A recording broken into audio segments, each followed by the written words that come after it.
COVID, a tough time for all of us. Whether you believe the media, question the media, or have a personal story of your own, this has affected us all.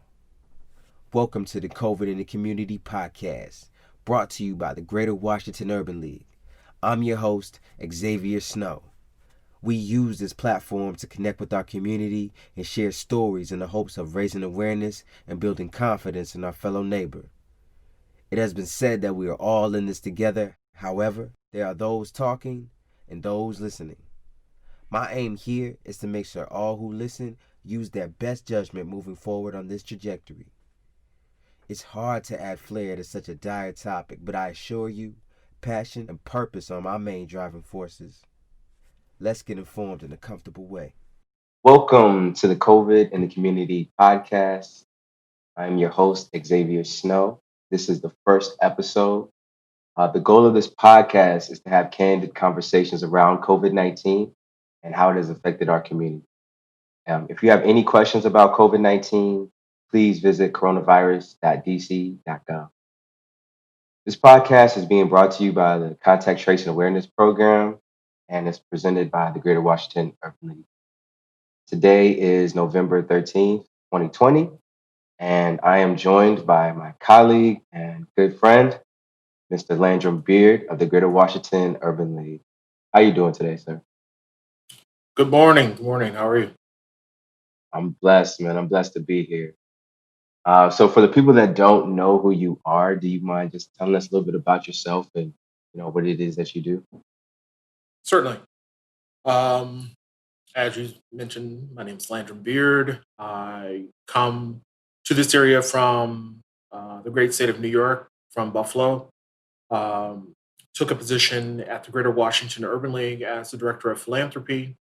I come with over 15 years of experience in fundraising, specifically in Black and Brown communities, but also looking at it from a social justice point of view.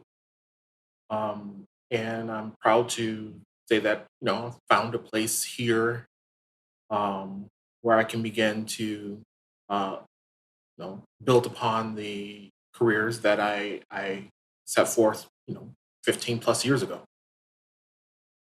Right, nice. Okay, so you have a social justice background.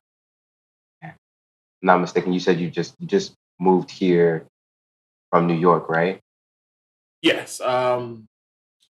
Prior to working at the Greater Washington Urban League, I worked for a number of years at a foundation, at a community foundation, uh, building and establishing a fund that would be beneficial for Black and Brown communities, but benefiting youth, exposing them to experiences that they may not have had in the past, but also um, shepherding them towards career opportunities that they may not have thought were available to them. We had a signature program called Success Looks Like Me, where we showed students what success looks like. So it's not about the individual sitting in their office talking about what they do on a daily basis, but more importantly, how did they come from where our students are today to where they are, so that they can begin to build and network and leverage their opportunities, but most importantly, build their social capital. Uh, because a lot of our students don't come in with that social capital built in, meaning that my parents of parents are connected to so and so, so they can open doors for me. So this was an opportunity for us to open those doors, but also have them build their social network. Okay. Okay, man. So you come from some good stock, man. It's good to have you in DC, man. I appreciate all that you've been doing for our youth and the Black community in general. Thank you. Thanks. But I do want to ask, what was it like moving in this time period? I know you're coming from another state, and we're kind of like in the middle of a pandemic. Can you kind of walk us through that process of what it was like actually making that trek? Well, moving is always a one of the high stress incidents of any scenario, whether you're moving around the corner or whether you're moving multiple states away. So add on top of that, moving during a pandemic when businesses are functioning with a skeletal crew. Um, every day there are new recommendations that are coming out on a state level because there weren't any national mandates and there still aren't any national mandates, um, and how to begin and operate um, your plan of attack. So by nature, I'm a planner. So I like to plan, what does the end product look like and how do I move backward so that I'm not forgetting the step. So doing it during a pandemic is difficult because yeah, one, I had to select a moving company that was reputable, looking at reviews, um, and then someone that specializes in moving interstate. Because if you're moving within your state, it's a different price than you moving outside of the state, and then everything is priced per pound, and then there's so many square feet in pounds that you're allowed before you move into a next bracket of for funding, and everything is an add-on and a fee. So taking that all into account, that's adding on top of the stress of moving, Mm, trying uh, not to come into contact with anyone, mm, um, looking for a place to live in DC, and then um, doing that remotely. But then going and picking up your keys, signing documents. Uh, I was fortunate that the place that I ended up securing did a lot of that remotely. Um, but it definitely there were added fees, added expenses, and then the pure aspect of moving and traveling from New York to here in DC. mm. Um, and that was an experience because no one was on the roads hardly, um, because you're in a pandemic. Everybody's saying stay home. Only essential personnel are being asked to move. So traveling from New York to Pennsylvania, um, to West Virginia to Maryland, and just seeing the roads are extremely empty. Um, Planning ahead of if I needed to stop to get gas, where would I stop, and will they have gas, and will they be open? So those are some of the things that you have to begin to think about, and then carrying wipes and things that you would need in a car, things that you would need if you're coming in contact with anyone, having gloves just in case you need to pump your own gas. Because remember, this is April, and there was still a lot of ambiguity about how this disease is contracted. Is it surface to surface? Um, could it be on handles? And then at the time, DC didn't have a mask mandate, but New York State had a mask mandate since the middle of March. So it's different experiences from state to state because you cross from New York into Pennsylvania. Pennsylvania has its own set of rules. um, West Virginia at the time, they didn't have any reported cases, so that was pretty interesting. But in reality, they did have cases, but they didn't report them. And then coming into Maryland, where there was there were 2 days before I moved, was the stay-at-home mandate, where Wow. everybody's required to social distance, stay at home, businesses were closed down, gyms were closed. So it's all up in the air of just experiencing how can I move myself from one place to another, then sanitize the place, and then have somebody move my things in, and then clean up after that. Um, so it was an experience. It's something I will possibly never forget. There's some learning lessons in moving Mm. interstate, but everything is a learning opportunity. Absolutely, absolutely, and that's really important to just take away from life in general. I think there's just so many lessons to learn from this pandemic as far as just being ready, being prepared, having a backup plan. Um, but I wanted to dive deeper a little bit more so towards you, and then I'm gonna kind of broaden it out a little bit. Um, but so you moved from New York during the pandemic. There's nobody on the roads. You get here, and it's not like you're able to just hit the town and actually start meeting people and socialize as abundantly as you like to. Kind of walk me through how the pandemic um, affected your social life and the things that you were kind of used to do. Well, the social life has definitely been affected. I'm the type of person I like to hang out with friends. I like to go out. I like to experience new things. And then part of the excitement of accepting a job in DC is the ability to expand social network, but also to see a thriving metropolis where I can, do things every single day. Um, so that was an excitement in itself. Uh, but now it's looking at it from a point of view of, know, that may not come immediately. It may come down the line, depending on what the new normal is going to be, because you have to prepare yourself that we're never going to go back to what we considered normal in the past. But we have to prepare ourselves for being vigilant as to what are some of the new types of normal that we want to create in our lives, and that's interacting with people. So uh, traditionally, in interacting with people, you would have friends come over. That has to be limited. Um, a lot of interactions are you know online, social media, and then if we're going to hang out, doing social distance, practicing social distance, and um, make sure everybody has a mask. I know every time I leave the house, I have a mask, a couple masks on me. I keep a couple masks in the car. I keep unused masks just in case something happens where your mask falls and it gets soiled, so you need another one.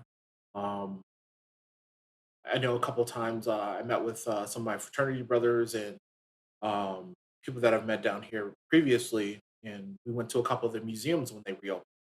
Mm. Um, the uh, as well as experiencing some of the marches and the protests uh, over the summer. So uh, just being extra vigilant about how you are now interacting with people, and these could be people that you've known for a lifetime, which a lot of them are. But I don't know what you're doing during the times that we are not together. So it's Right. not that I don't trust you. It's just that I'm practicing safety for myself, and I'm practicing safety for you and your family. Mm, absolutely. And I think that that segues into my next question perfectly. Um, just looking at the news today, it was pretty disturbing to see the U.S. hitting record highs. Just at this point, like we haven't seen hospitals this full since spring, and we're continuing to approach winter, and across the country, we're basically going to be battling the flu pandemic. Of course, you can't forget about systemic racism. That's ever lurking. But right now, especially as we move into the holiday season, right? With Thanksgiving just a few weeks away, Christmas right around the corner. A lot of people have not seen their family um, since this time last year, at least in physical, in person. So, my question to you is what advice do you give to these people that are maybe struggling with making a decision of, how should we really plan what's normally a family time of communion and reunion? How do we go about making those plans? But you have to plan for safety.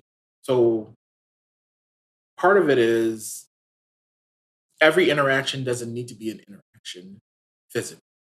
So you can have that family moment via a call, via um, a video chat or socially distance if you have that luxury. Um, or if the holiday seasons are approaching and you want to get together, everybody can't get together at the same time. So maybe you have to stagger your your visitation with family. Um, or maybe you have to put it off to a day that's not as busy and not as cumbersome. Um, you have to begin thinking about things that are not necessarily traditional because Thanksgiving is not just one day. Thanksgiving is every day. You have to be thankful for what has been provided for you, and that's not just one day that was made up by a president of the United States um, to spur growth and to spur retail. We have to look at this day or Thanksgiving as something that is every day. How am I going to make my relationship with my family meaningful? So, how important is family in times like this? Well, family is important at all times. So, Right. and when I talk about family, it's not just those that are blood related. So, whatever you constitute family to you is always important because we as human beings are wired to interact with each other. And it brings us joy. It adds energy to our life. It's a way of refreshing and bringing that spiritual energy into being. Um, so the importance of having family around or interacting with family is as important to your mental state. So you need to build and develop those connections.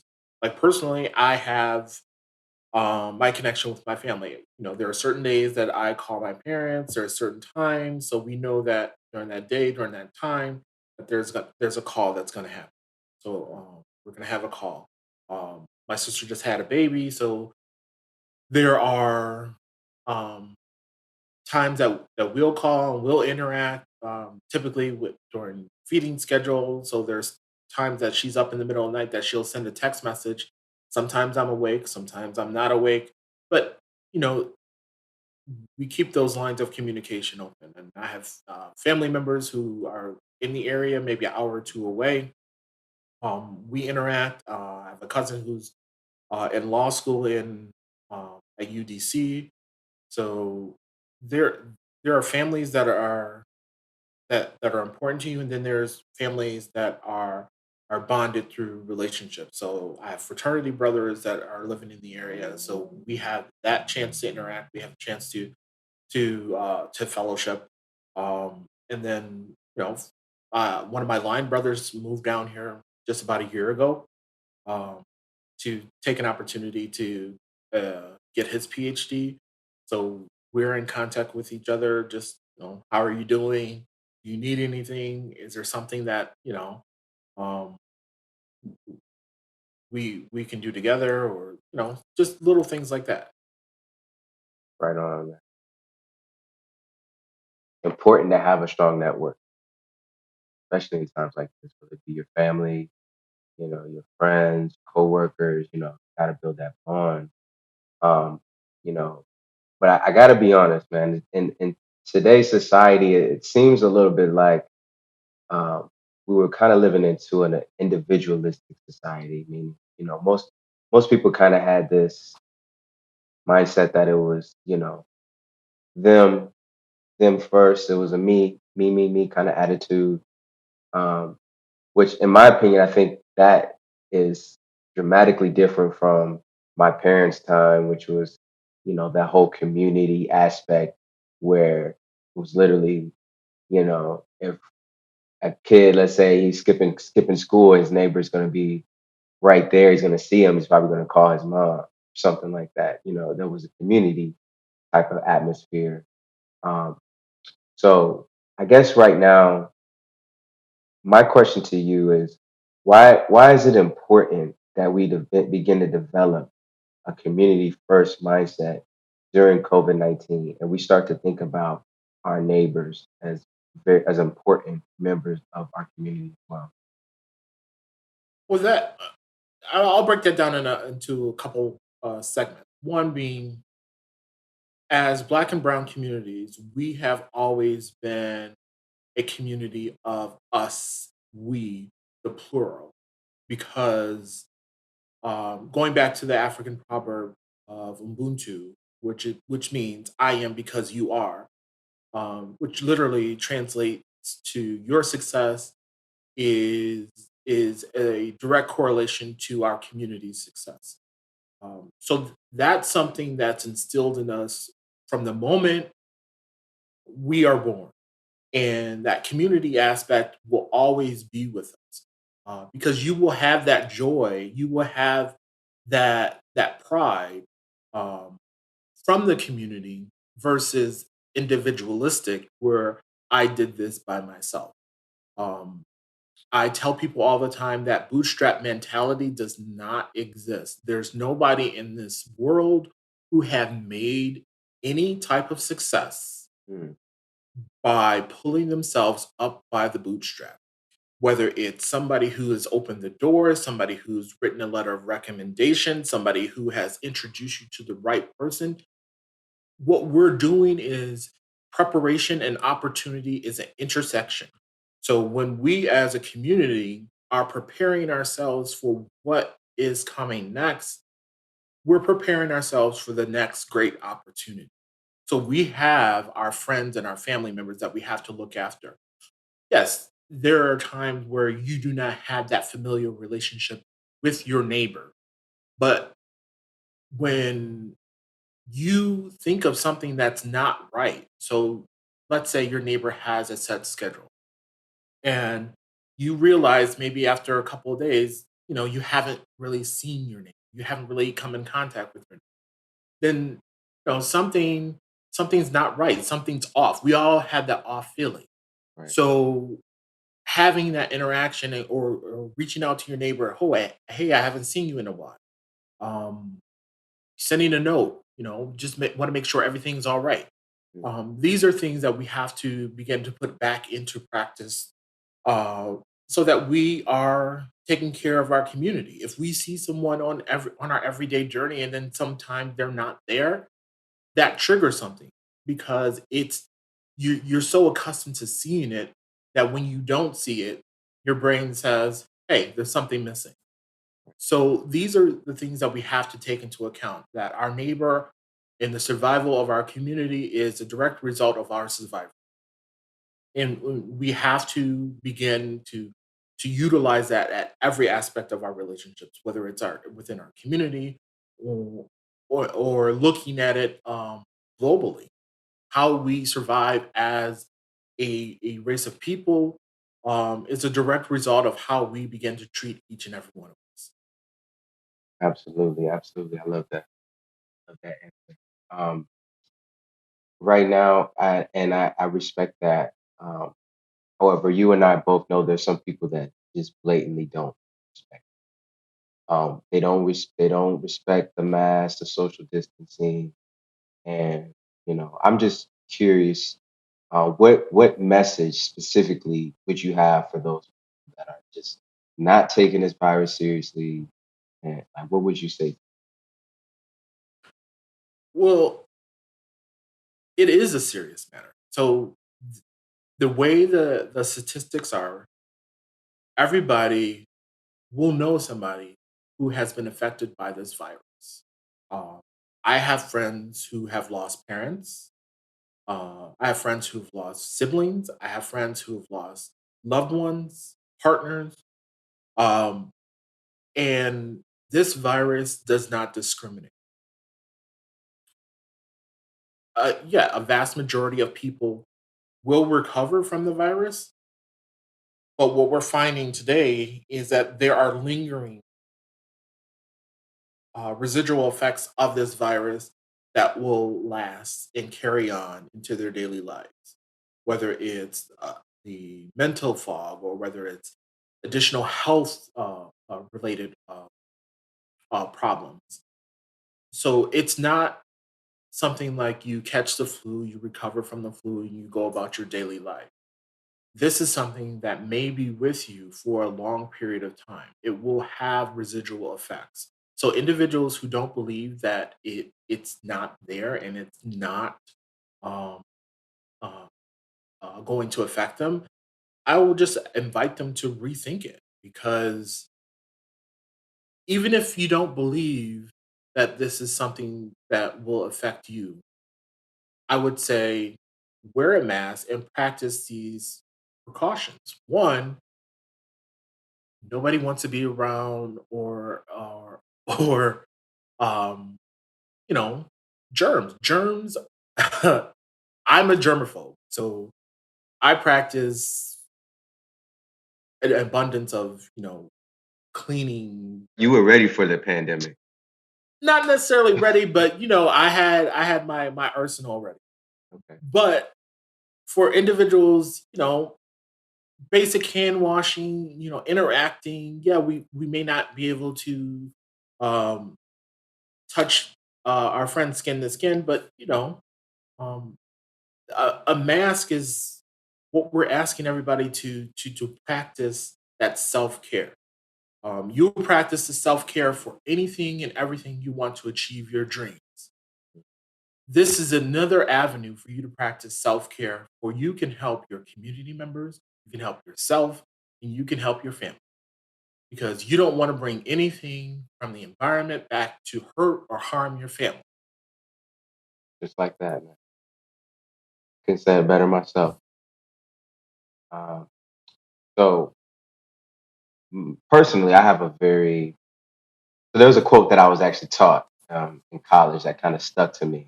It was a whole book of quotes, but this one quote really just stood out to me above the rest. And it was this simple quote: "There's there's two things in life: blessings and blessings in disguise."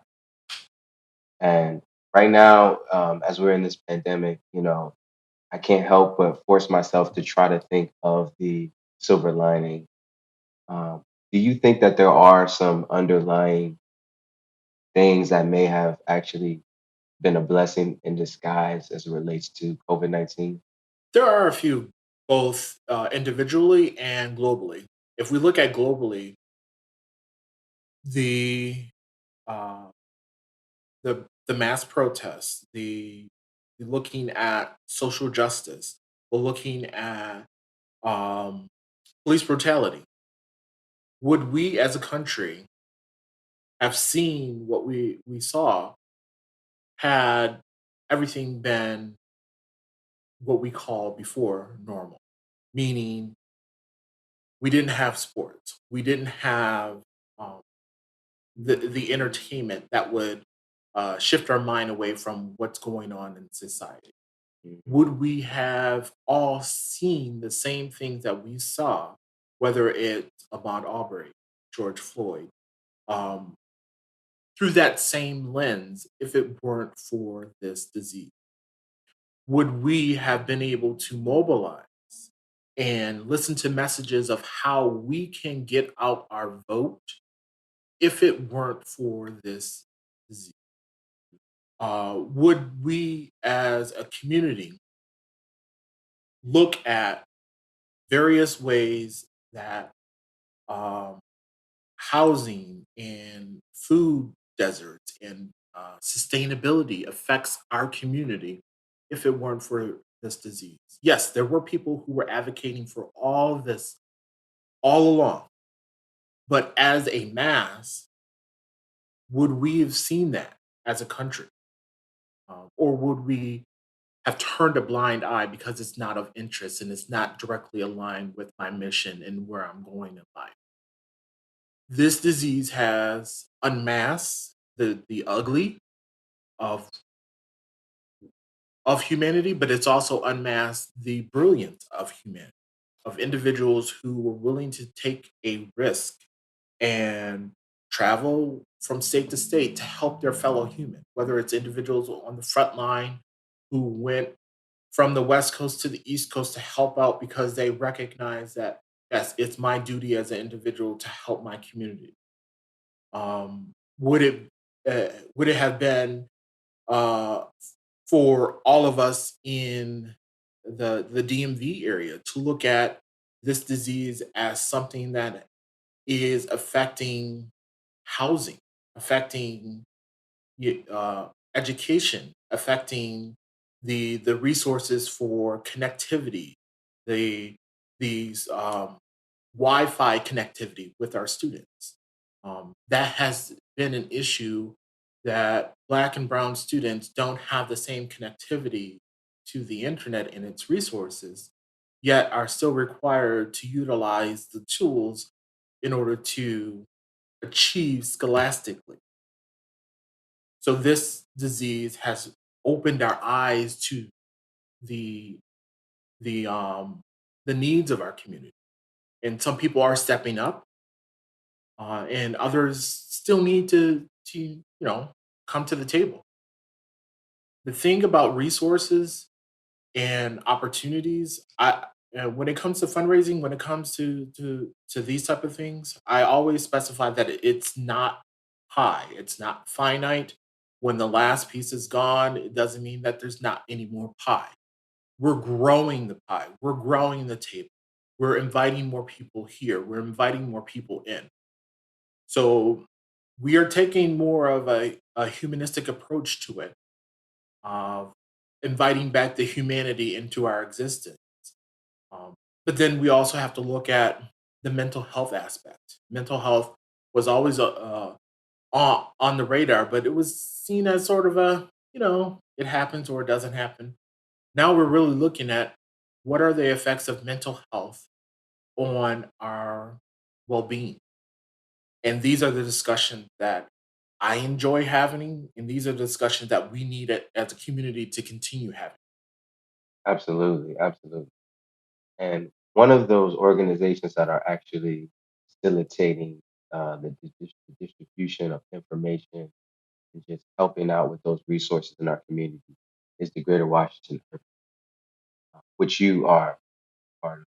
What role does the Urban League play in our community, especially in Well, the Greater Washington Urban League has been at the forefront of social justice for over 82 years. Our goal is to prepare our community to advocate on behalf of the needs of itself. We advocate in the areas of housing, emergency assistance. Um, we want to secure that family and generational wealth. We want individuals to take a part of the American dream, whether it's the purchase of a new home or dwelling, or it's to start a business. If you want to um, go out and start a business, we want to provide you with every opportunity that there is possible for you to succeed. And then we still want to assist you so that you can take your business from one level to the next.